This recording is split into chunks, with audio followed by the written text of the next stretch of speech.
The Great Hall of Nexus Prime was built to make visitors feel small. Its ceiling rose so high that clouds formed near the top. Its walls were covered with the flags of 400 conquered worlds. Every species that had ever challenged the Vorian Empire now hung on those walls as a reminder of what happened to those who resisted. Ambassador Park Do-yun stood in the center of the hall and looked up at those flags. He was a tall man of 45 years with gray hair at his temples and a face that showed nothing. Beside him stood Kim Yuna, his aide, a woman of 32 with sharp eyes that moved constantly. Watching everything around them sat the representatives of 100 species. Some had scales. Some had fur. Some had bodies that humans could not easily describe. But they all had one thing in common. They had all surrendered to the Vorian Empire. They had all chosen survival over freedom. At the far end of the hall, on a throne carved from a single black crystal, sat Supreme Archon Trivex. He was old by Vorian standards, nearly 800 years. His skin was pale gray and his eyes were solid black. He had ruled the Empire for 3 centuries and had never lost a war. Trivex raised one long hand and the hall fell silent. "Ambassador Park Do-yun of Earth," the Archon said. His voice was soft, but it carried through the entire hall.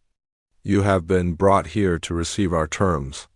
Park Do-yun bowed his head slightly. "I am listening, Supreme Archon." Trivex smiled.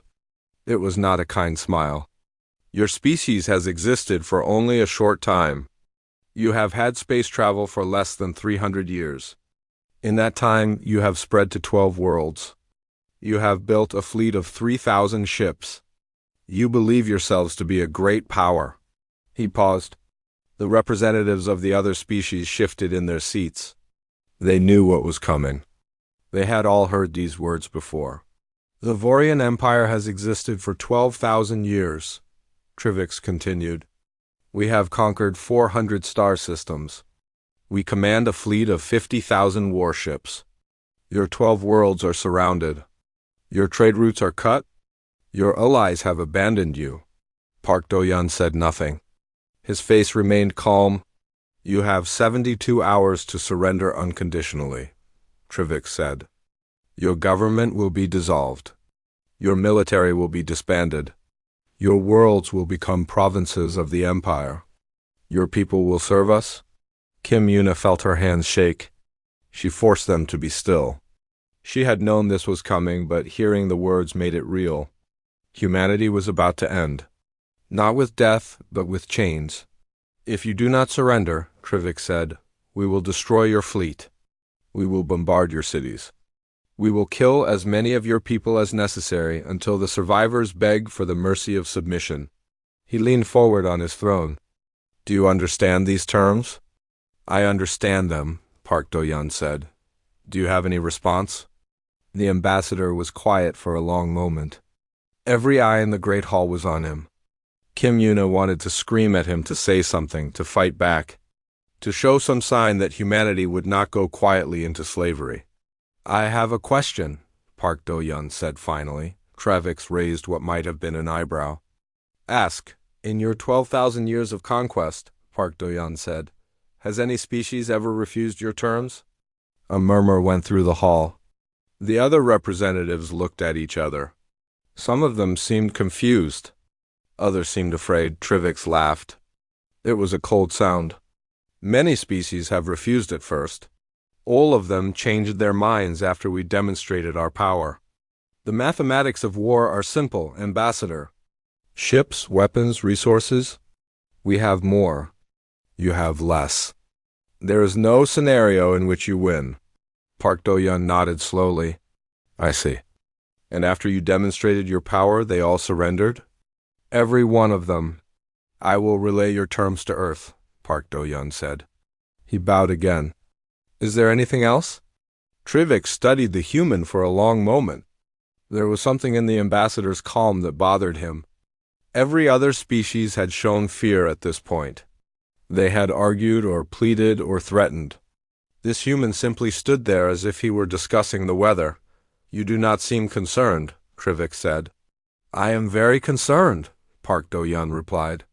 "Your terms are harsh. Many of my people will die if we do not accept them. Then you will accept them?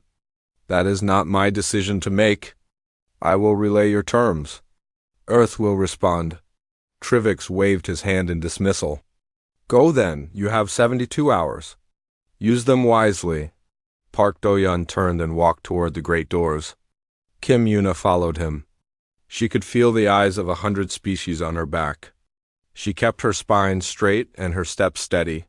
She would not show weakness here. When they were through the doors and walking down the long corridor toward their ship, Kim Yuna spoke in a low voice. Ambassador, we cannot win this war. The numbers are impossible. Even if we fight with everything we have, they will crush us in weeks. Park Do-yeon kept walking. His pace did not change. Our fleet is outnumbered 17-1, Kim Yuna continued. Our technology is inferior.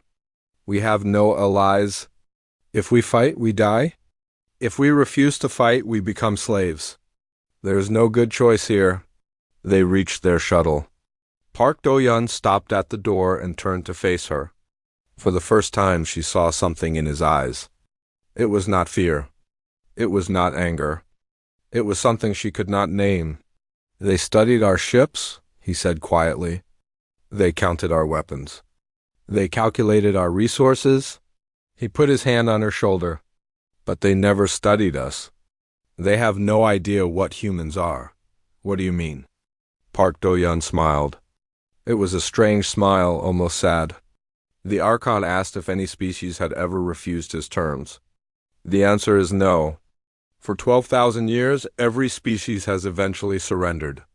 They looked at the mathematics and they made the logical choice, and we will do the same? No, Park Do-yeon said. We will not. He stepped into the shuttle and moved to the communication console. His fingers moved over the controls with practiced speed. Kim Yuna watched as he opened a secure channel to Admiral Choi Sunwoo, commander of Earth's defense fleet. Admiral, Park Do-yeon said. This is Ambassador Park. Activate Protocol 0, authorization code, Thermopylae. There was a pause. Then Admiral Choi's voice came through the speaker. She was a woman of 53 with a voice like iron. Understood, Ambassador. Protocol 0 is active. What should I tell the fleet? Park Do-yeon looked out the window at the Great Hall of Nexus Prime, somewhere in there. The Archon was already planning the occupation of Earth. He was calculating how many ships to send, how many troops to deploy, how many humans to kill to make the others obey. He had no idea what was coming. Tell them the enemy has forgotten rule number 1, Park Do-yeon said. And they are about to be reminded. Director Baek Ji-yeon had not slept in 36 hours. She stood at the head of a long table in the deepest bunker on Earth, 300 meters below Geneva. Around her sat the leaders of humanity's military, science, and government. They all looked tired. They all looked afraid. Let me be clear about our situation, Director Baek said. Her voice was steady even though her heart was not. The Vorian fleet surrounds our territory. We have 60 hours before their deadline. If we do not surrender, they will attack. General Song Hana, commander of ground forces, pulled up a holographic display. It showed the position of every ship in human space. The blue dots representing human vessels were surrounded by a sea of red. Our navy has 2,800 combat ships, General Song said. The Vorians have confirmed 50,000 in the attack fleet alone. They have another 100,000 in reserve throughout their empire. Our ships are smaller, slower, and less powerful than theirs. What about our colonies? Asked Minister Kwon Yeho, head of civilian affairs. All 12 colonies are cut off. No supplies can get through. No reinforcements can reach them. General Song's face was grim. If we fight, each colony will have to defend itself with whatever it has. The room was silent. Everyone understood what that meant. 12 worlds, each alone, each facing an enemy that outnumbered them by impossible margins. So we surrender? Minister Kwon said quietly. We have no choice. We cannot win this war. No. Everyone turned to look at the man who had spoken. Dr. Han Minho was the chief Sena historian, a man who had spent his entire life studying alien species. He was 41 years old, with messy hair and eyes that always seemed to be looking at something far away. He stood up from his chair and walked to the holographic display. "We cannot win this war by their rules," he said. "That is true, but we do not have to play by their rules." Director Beak frowned. "Explain." Dr. Han pulled up a new display. This one showed data from the past 3 centuries, every war the Vorian Empire had ever fought. I have studied every Vorian conquest in their history. 400 species. 400 victories. Do you know what they all have in common? No one answered. They all ended the same way, Dr. Han said. The Vorians attacked with overwhelming force. They destroyed the enemy fleet. They bombarded key cities. And then the enemy surrendered. He looked around the room. Every time, without exception. Once the enemy fleet was gone, they gave up. That is logical, General Song said. Without a fleet, you cannot fight a space war. Yes, Dr. Han said. That is what the Vorians believe. War is mathematics. Ships and weapons and resources. Calculate the numbers, predict the outcome, collect the surrender. They have done it 400 times. They have never been wrong. He changed the display again. This time it showed Earth's history. Wars stretching back thousands of years. But humans are different. We have fought over 15,000 wars among ourselves. And in all that time, not once has our entire species surrendered to anything. Not to other humans. Not to nature. Not to disease. Not to anything. Minister Quan shook his head. That is because we were fighting each other. We always had somewhere to retreat, someone to surrender to. This is different. The Vorians will take everything. Yes, Dr. Han said. They will take everything. And we will still not surrender. The room was quiet again. But this time the silence felt different. It felt heavier. 80 years ago, Dr. Han continued, when we made first contact with alien life, our government created a set of protocols. Rules for how humanity would interact with other species. The first rule was simple. He looked at Director Beak. Do you remember it? Director Beak nodded slowly. She had been a young officer when those protocols were written. Rule number 1, humans do not surrender. Ever, Dr. Han said. Not when we are winning. Not when we are losing. Not when it is logical. Not when it seems hopeless. The people who wrote that rule understood something important. They understood that our greatest weakness is also our greatest strength. General Song stood up. She was a large woman with gray hair cut short and scars on her hands from 30 years of combat. You are talking about fighting a war we cannot win. You're talking about sending our people to die for nothing. No, Dr. Han said. I am talking about fighting a war they cannot win.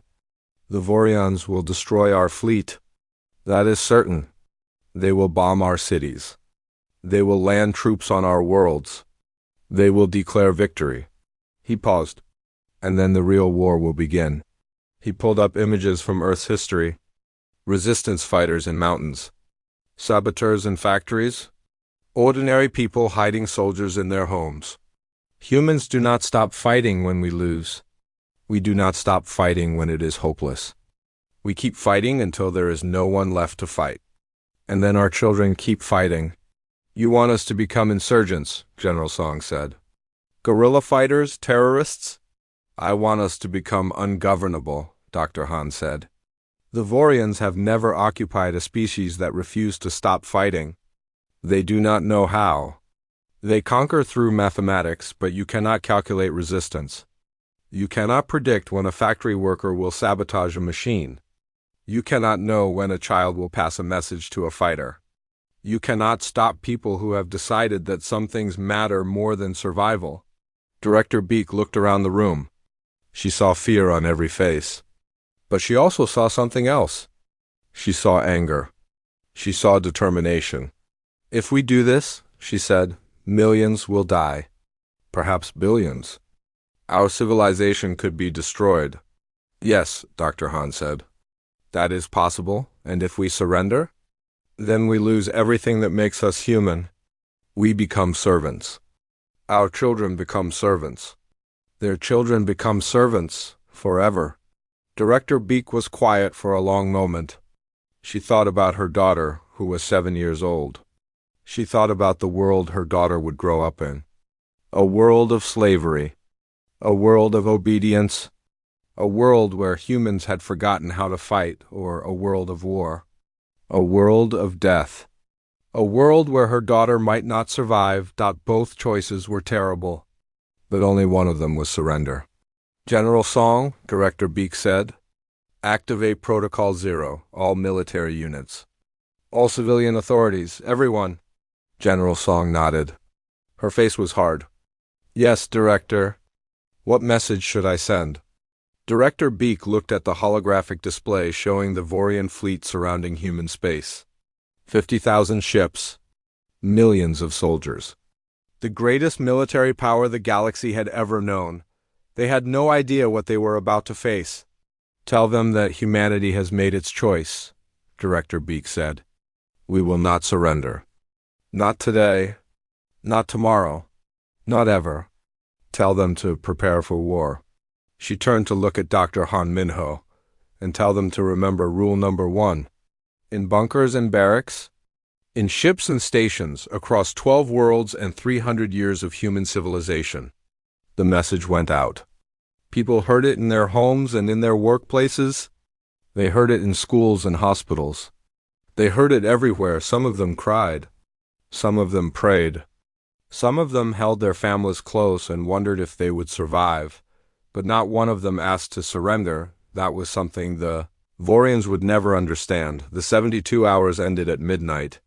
Earth Standard Time. Captain Lee Jisu was on the bridge of her destroyer, the Unyielding, when the clock reached 0. She was 38 years old with black hair tied back and steady hands that never shook even in the worst battles. She had commanded this ship for 6 years. She knew she would not command it much longer. "All stations report ready," said Lieutenant Yun Taewan, her tactical officer. He was 29, brilliant with numbers, and completely calm even though they were about to die. "How many?" Captain Lee asked. Lieutenant Yun checked his display. 8,000 Vorian warships have entered the new Bizan system. They will be in weapons range in 14 minutes. Captain Lee looked at her own fleet. 400 human ships defending a colony of 90 million people. They were outnumbered 20 to 1. Their ships were smaller. Their weapons were weaker.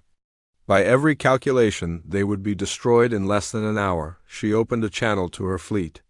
"All ships, this is Captain Lee Jisu. You know why we are here. You know what we face. I will not lie to you. We cannot win this battle. Most of us will not survive it." She paused. On 400 ships, thousands of officers and crew listened to her words. "But that is not our mission," she continued. "Our mission is to make them pay. Every ship we destroy is one less ship to attack Earth. Every hour we hold them here is one more hour for our people to prepare. We are the first line of defense. We are not the last." Lieutenant Yun looked at her. "They're in range, Captain." Captain Lee nodded. "All ships engage at will.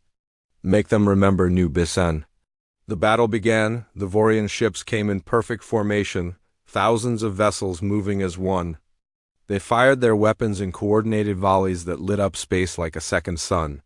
Human ships exploded. In the first minute, 30 vessels were destroyed, but the human ships did not retreat. They pushed forward into the Vorian formation, getting close where their smaller size was an advantage. They fired everything they had at point-blank range. They rammed enemy ships when their weapons failed. They flew damaged vessels into Vorian engines and detonated their reactors. Commander Ovax watched the battle from his flagship with growing confusion. He was an experienced officer who had commanded 100 victories. He knew how battles were supposed to go. The enemy was supposed to break. They were supposed to run. They were supposed to surrender once they realized they could not win. These humans did none of those things. "Commander," his aide said, "we have lost over 100 ships. Impossible." Ovax checked the numbers himself. It was true. 100 Vorian ships destroyed in exchange for 200 human vessels. That was not the ratio he had expected. That was not the ratio anyone had expected.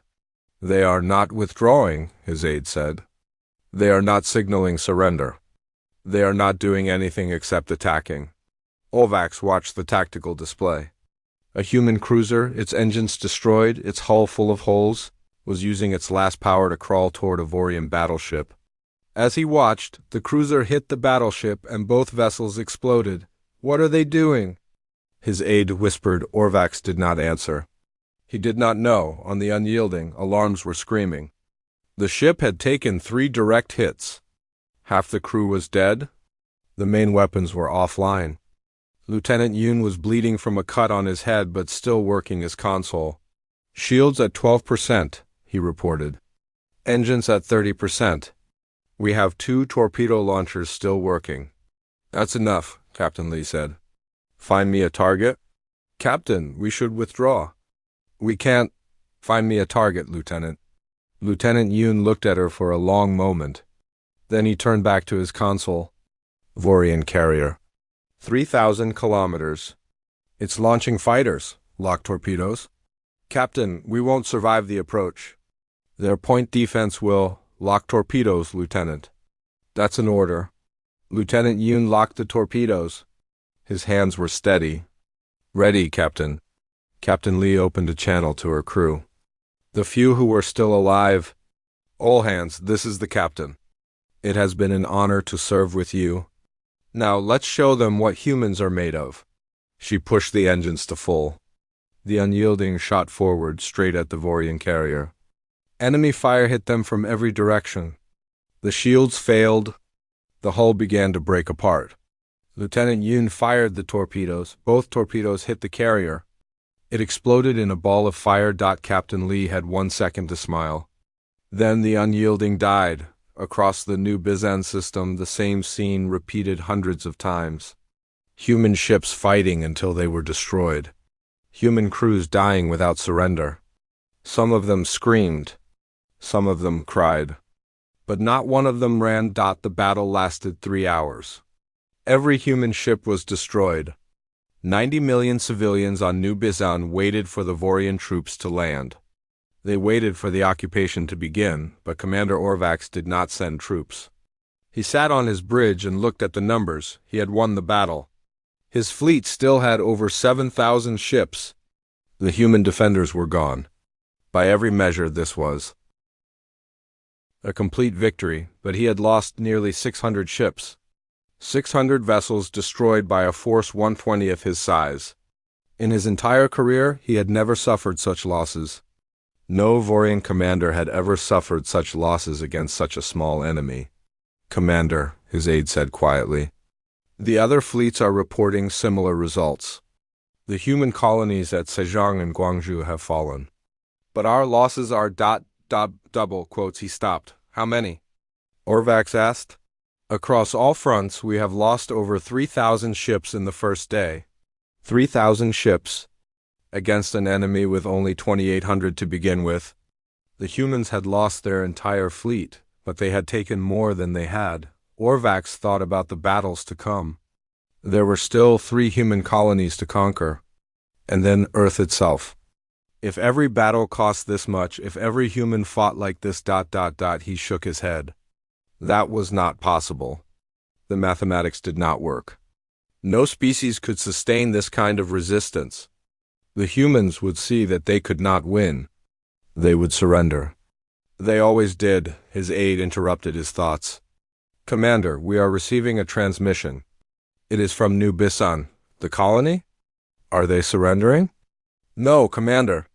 It is a civilian broadcast. They are sending it to all frequencies." Orvax turned on the transmission. A human woman appeared on the screen. She was old, with white hair and a lined face. She stood in front of a building that was burning. "People of the galaxy," she said. "My name is Grandmother Shin. I am speaking to you from New Bisan. Our fleet has been destroyed. Our cities are burning. The Vorians have won the battle."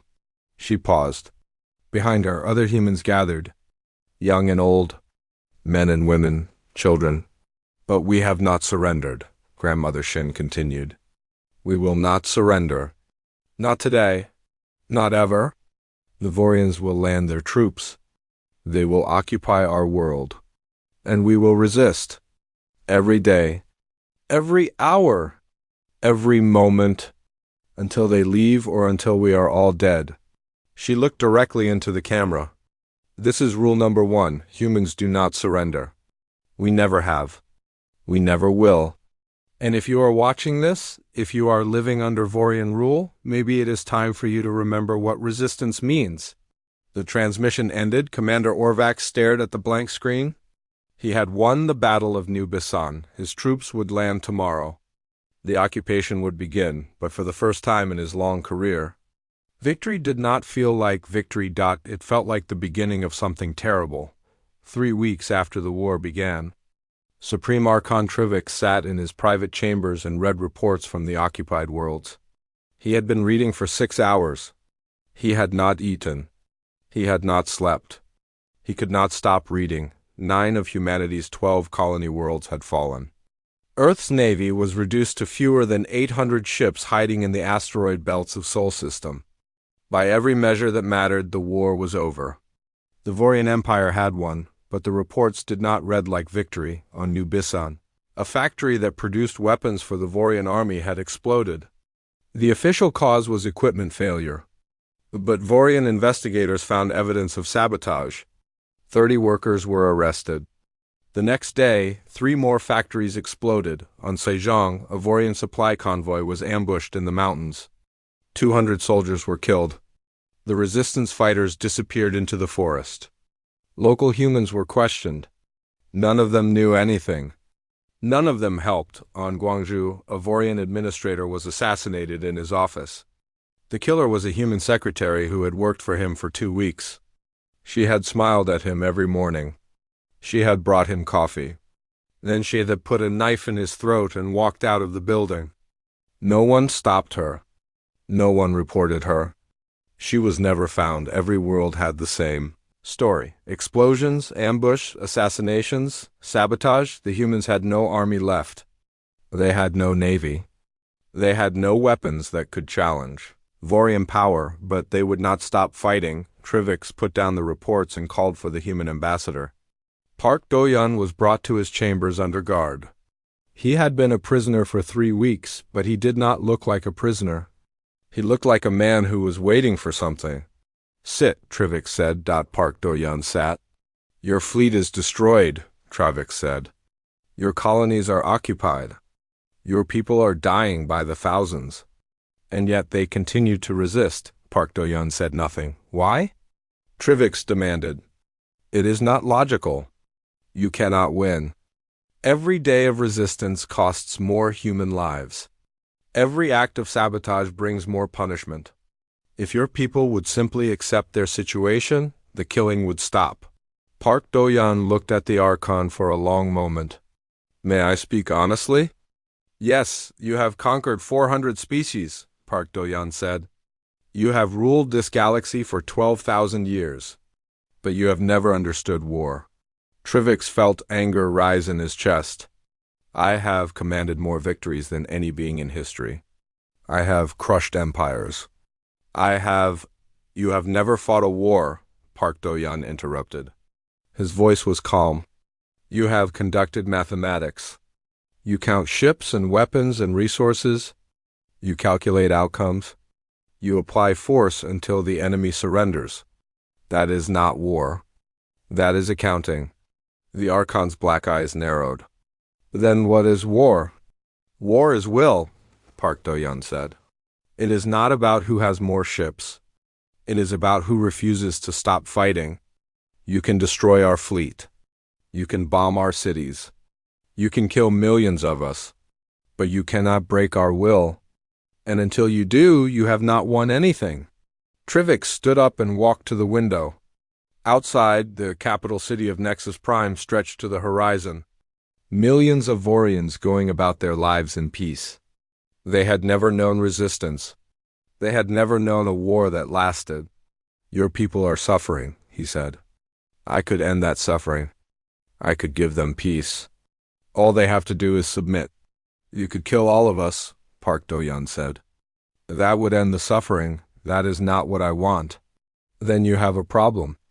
Because submission is not something humans do. The Archon turned back to face him. All species submit eventually. Fear and pain are universal. If I kill enough of you, the rest will learn to obey? Park Do-yeon shook his head. You studied our technology. You counted our ships. But you never studied our history. Do you know what humans have survived? We have survived ice ages, plagues that killed half our population, wars that destroyed entire continents. We have survived things that should have ended us 100 times. He leaned forward. And we never gave up? Not once. Not ever, he pointed to the reports on the Archon's desk. Those are not rebels. Those are not soldiers. Those are ordinary people. Factory workers, secretaries, grandmothers, children, they are resisting because that is what humans do. It is who we are. You cannot kill enough of us to change that. You cannot hurt enough of us to break that. The more you push, the harder we push back. Trivix was silent. You want to know why we fight? Park Do-yeon continued. Because some things matter more than survival. Freedom matters more. Dignity matters more. The chance to look at ourselves and know that we did not kneel that matters more. He sat back. You can have your empire. You can have your 400 worlds. But you cannot have us? The cost is more than we are worth to you. Far away on the 9 occupied worlds, Kim Yuna was coordinating the resistance. She had not seen the sun in 3 weeks. She lived in tunnels and basements, moving every few days to avoid Vorian patrols. She was tired and hungry and afraid, but she was not beaten. Her network stretched across every occupied world. Thousands of ordinary humans passing messages, hiding fighters, gathering supplies. Every day they hit the Vorians. Every day they died. And every day more people joined. On Nubizan, a boy of 14 stole a Vorian rifle and gave it to the resistance. On Sejong, a doctor treated wounded fighters in a hidden clinic and told the Vorians nothing. On Gwangju, a grandmother walked into a Vorian checkpoint with explosives under her coat. The Vorians could not understand it. They had crushed the human military. They had the most powerful army in the galaxy. How could they be losing to old women and children? They arrested thousands. They executed hundreds. They burned villages and destroyed cities. The resistance grew. Kim Yuna sent a message to Park Do-yeon through secret channels. We are hurting them. Their supply lines are cut on 4 worlds. They need 3 times more troops than they planned. Other species are watching. Some are beginning to ask questions. Park Do-yeon read the message in his cell on Nexus Prime. He smiled. The Vorians had won every battle. They had conquered 9 worlds. They had killed hundreds of thousands of humans, and they were losing the war. Archon Trevix looked at the latest reports and understood, something that no Vorian ruler had ever understood before. Conquering humanity was possible. Occupying humanity was possible. Ruling humanity was not. They would fight forever. Every generation would resist. Every child would be raised to disobey. The Empire would spend more resources holding these 12 worlds than they were worth. And every other conquered species would see it. They would see that resistance was possible. They would begin to remember what the Vorians had made them forget. For the first time in 3 centuries of rule, Trivix felt something he did not recognize. It was fear. The Vorian armada arrived at Earth on a cold morning in March. 30,000 warships filled the sky above the blue planet. They blocked out the sun. They were the largest fleet ever assembled in galactic history, and they had come to end the war. Admiral Choi Sun-woo stood on the bridge of her flagship, the Last Dawn, and looked at the enemy fleet. She was 53 years old, with white hair and scars on her face from a battle 20 years ago. She had commanded humanity's navy for a decade. Now she commanded what was left of it. 200 ships. That was all. 200 ships against 30,000. The mathematics were simple. This battle would last less than an hour. Admiral, her communications officer said. The Vorian flagship is hailing us. They want to discuss surrender terms. Admiral Troy laughed. It was not a happy sound. Tell them I will speak to them. But not about surrender. The face of Supreme Archon Trivex appeared on her screen. He looked tired. He looked old. 3 weeks of fighting humans had aged him more than the last century. Admiral Troy, he said, this is your final chance. Surrender now and Earth will be spared. Your people will live. Your cities will stand. You have my word. Admiral Troy nodded slowly. Your word. The word of the being who has enslaved 400 species. The word of the ruler who burns cities and kills children. Yes, your word means a great deal to me. Trivix's jaw tightened. I am offering you mercy. I am offering you survival. Take it. Let me offer you something instead, Admiral Troy said. You can destroy my fleet. It will take you perhaps an hour. You can bomb our cities. You can kill millions of us. You can land your troops and declare victory. She leaned forward. And then you will try to hold this planet. You will try to rule 8 billion humans who will never stop fighting. Every soldier you send here will be a target. Every supply ship will be sabotaged. Every administrator will sleep with one eye open for the rest of their short lives. She smiled. It was the smile of someone who had already accepted death and found freedom in it. You have seen what a few million humans can do on the colonies, she said. Imagine what 8 billion will do. You will need half your army just to hold Earth. You will spend more resources on us than you gain from us. And every year, every month, every day, your other subjects will watch. They will see that resistance is possible. They will remember that they were not always slaves. Trivix said nothing. You can have your empire, Admiral Troy said. But you cannot have Earth. The cost is more than you can pay. She cut the transmission. All ships, she said on the fleet channel. This is Admiral Troy. You know what we face. You know how this ends. We will not survive this day. But we will make them pay for every kilometer of space. We will make them bleed for every second of time. And when we are gone, Earth will continue to fight. Our children will continue to fight. Their children will continue to fight. Until the Vorians leave or until humanity is extinct. She stood up from her chair. It has been my honor to serve with you. Now let's show the galaxy what humans are made of. 200 ships attacked 30,000. The battle was short and brutal. Human vessels were destroyed by the dozen. But they did not break. They did not run. Damaged ships rammed Vorian cruisers. Crippled fighters flew into enemy bridges. Crews detonated their own reactors to take enemies with them. Admiral Troy's flagship fought until its weapons were gone and its engines were dead. Then she aimed it at the Vorian command carrier and pushed the emergency thrusters to maximum. Sir, her helmsman said, we won't survive impact. I know, Admiral Troy said. Make sure they don't either. The last dawn hit the command carrier at full speed.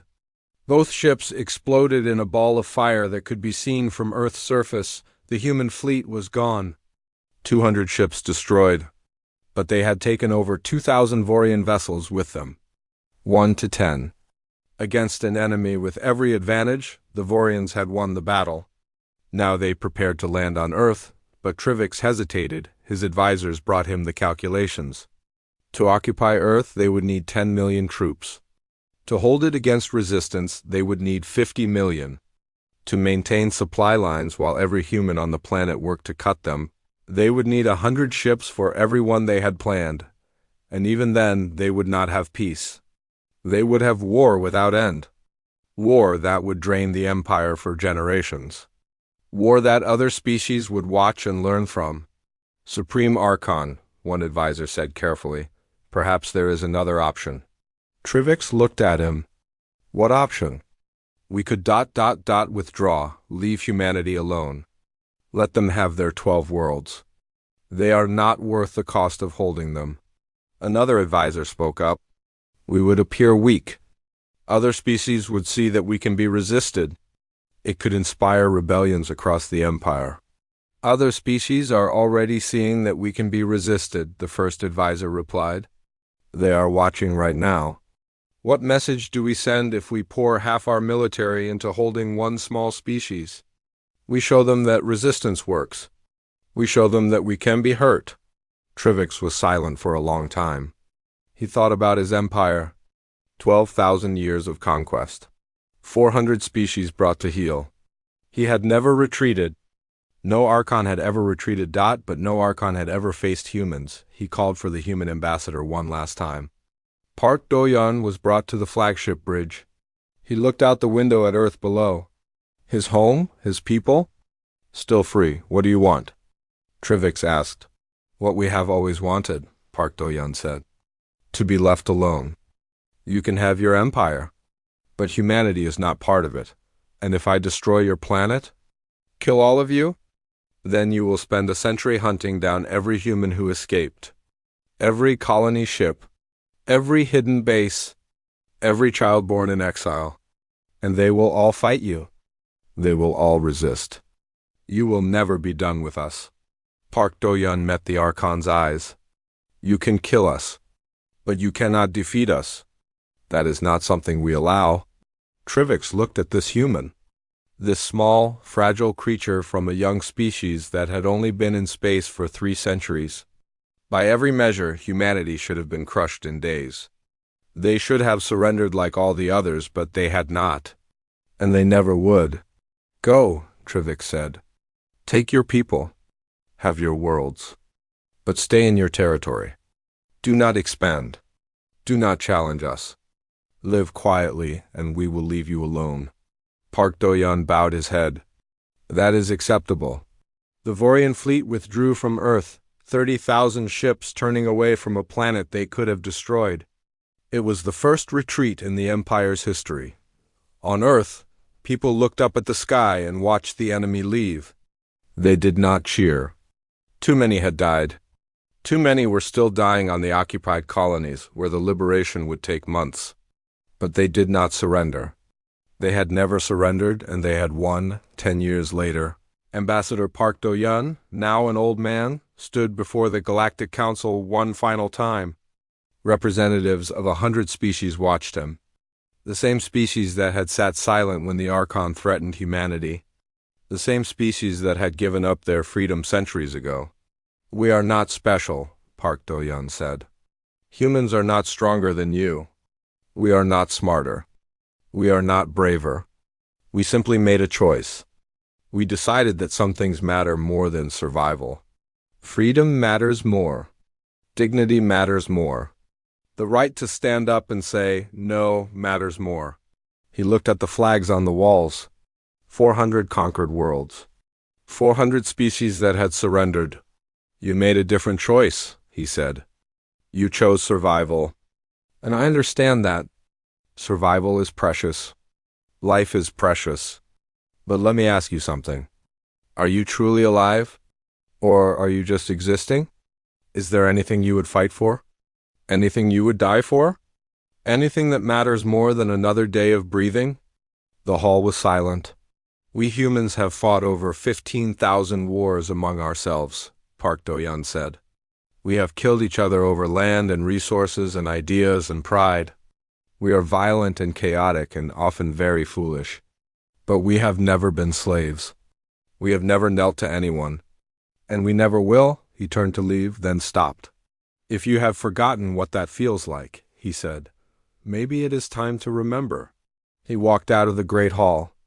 Behind him, the representatives of 100 species sat in silence. Some of them had not thought about resistance in centuries. Some of them had forgotten it was possible, but now they remembered in the years that followed. Small things began to change across the galaxy. A factory that produced weapons for the Vorians had an accident. A supply convoy disappeared in a nebula. An administrator was found dead in his office. Small things. Quiet things. Things that might mean nothing or might mean everything. The Vorian Empire still ruled 400 worlds. They still had the greatest military in the galaxy.